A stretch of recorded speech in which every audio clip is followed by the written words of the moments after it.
রহমানির রহিম। তারিখ 19 আগস্ট 2026। প্রিয় সাংবাদিক ভাইরা, আসসালামু আলাইকুম রহমতুল্লাহ বরকাতুহু।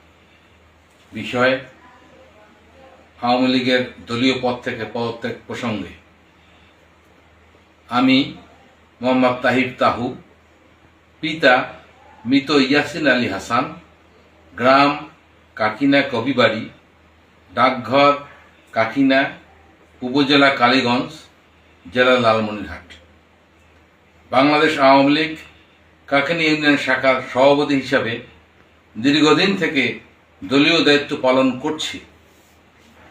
বর্তমানে আমি শারীরিকভাবে বিভিন্ন প্রকার রোগে আক্রান্ত। শারীরিক অসুস্থতার কারণে বর্তমানে আমার পক্ষে দলীয় দায়িত্ব পালন করা অসম্ভব হয়ে যাচ্ছে। অদ্য 19/8/2026 উক্ত দলীয় পদ থেকে আমি স্বেচ্ছায় সজ্ঞানে পদত্যাগ করলাম। মোহাম্মদ তাহির তাহু।